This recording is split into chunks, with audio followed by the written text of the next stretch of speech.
আসসালামু আলাইকুম বন্ধুরা, সবাই কেমন আছেন? আশা করি অনেক বেশি ভালো আছেন। আজকে আপনাদেরকে দেখাবো আইফোন, যে কোনো আইফোন যদি হ্যাং অন লোগো আপনাদের কাছে আসে তাহলে প্রাথমিক কী চিকিৎসা দিবেন, কী সমস্যার সমাধান করব সেটাই আপনাদেরকে দেখাবো। তবে এটা বিগিনারদের জন্য, যারা এক্সপার্ট আছেন তারা তো আসেনি, তাদের জন্য অবশ্যই ভিডিওটি না।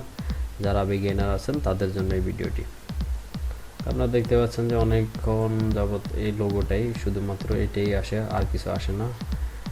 তো আমরা এটা পিসিতে কানেক্ট করে নেব। ফোনটি সম্পূর্ণ স্টেপ দেখাবো, 3U টুল দিয়ে কাজটি করব। এখানে টাস্ট দেখাচ্ছে যেহেতু ফোনটা চালু আছে কিন্তু সম্পূর্ণ চালু না, এই জন্য।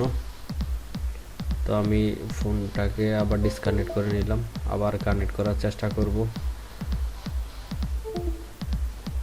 এখানে আপনাদের প্রথমত কম্পিউটারের সাথে ফোনটি ইউএসবি কানেকশন করে নেবেন। প্রথমে পাওয়ার বাটন, তারপরে volume up button, down button, তারপরে press power button, continue 10 second. অবশ্যই আপনাদের কাজটি হয়ে যাবে। Go to flash. এখানে আমার ফাইলটি ডাউনলোড করা নেই যেহেতু, তো ডাউনলোড করে নিলাম। তো এখানে ভিডিওটা অনেক লম্বা হওয়ার কারণে এখান থেকে কেটে দেওয়া হয়েছে। ফাইলটি আমাদের ডাউনলোড হয়ে গিয়েছে। Verify, success, close. তবে রিটার্ন ইউজার ডাটা সিলেক্ট করে নিব, তারপর ফ্ল্যাশে ক্লিক দিব, নয়তো আপনার সম্পূর্ণ ডাটাটি চলে যাবে। হয়তো আগে যদি ফরম্যাট দেওয়া থাকে তাহলে আর এটা আসবে না। তো আমরা দেখব যেই ফোনটা যদি 20% আইসা দাঁড়ায় থাকে তাহলে অন্য কোনো সমস্যা আছে। সেন্সর কেবলের সমস্যা থাকলে এরকমটা হয়, অথবা ক্যামেরাতেও সমস্যা থাকলে এটা হয়। যদি এখানে যদি 20% আইসা যদি হ্যাং হয়ে থাকে তাহলে আপনি মনে করবেন যে ইন্টারনাল কোনো সমস্যা আছে। যেহেতু 20%-এর উপরে চলে আসছে তাহলে এটাতে আর কোনো সমস্যা নাই। আর যদি 80%-এ যায় হ্যাং করে তাহলে বুঝবেন আপনার যে কোনো নেটওয়ার্ক সেকশনে সমস্যা আছে। ফেস আইডি অথবা ডট প্রজেক্টর যে কোনো কেবল আছে ওগুলাতে সমস্যার কারণে এটা ফোনটি চালু হচ্ছে না, সফটওয়্যার নিচ্ছে না। আর যদি 20% এই জায়গায় এসে দাঁড়ায় থাকে তাহলে মনে করবেন আপনার ন্যান সমস্যা আছে, মেমোরি আইসি যেটা আছে ন্যান প্রোগ্রামিং করে, অথবা নিউ ন্যান লাগবে আর কি, অথবা আশেপাশে যে ক্যাপাসিটারগুলো আছে ওখান থেকেও সমস্যা হয়।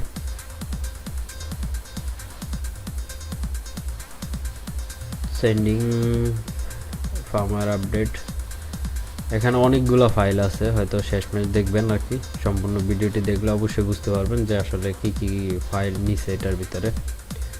তো সবচেয়ে বেস্ট টুলই হচ্ছে 3U টুল। এটা ফ্রি, কোনো কষ্ট নাই, কোনো কিছু নেই, একেবারেই ফ্রি।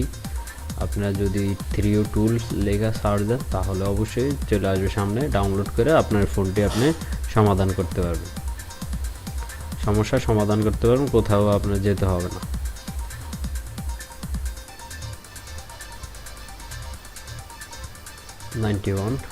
ওকে, এবার আমাদের কাজটি সম্পূর্ণ হয়ে গেছে। এখন আমরা ভিউ লগ দেখব আসলে কোনো সমস্যা আছে কিনা, ফাইল সবকটা নিচে কিনা, সবকটা ফাইল অ্যাকুরেট আছে কিনা।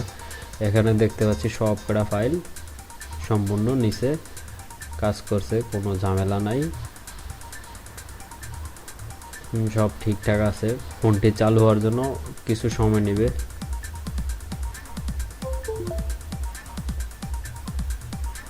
ক্লোজ। ফোনটি আগে যেহেতু ফরম্যাট দেওয়া ছিল তার জন্য এখানে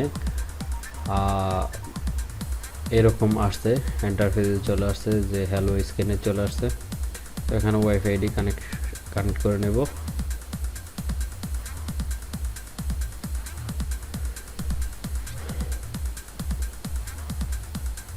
ওয়াইফাই পাসওয়ার্ড দিয়ে নিলাম।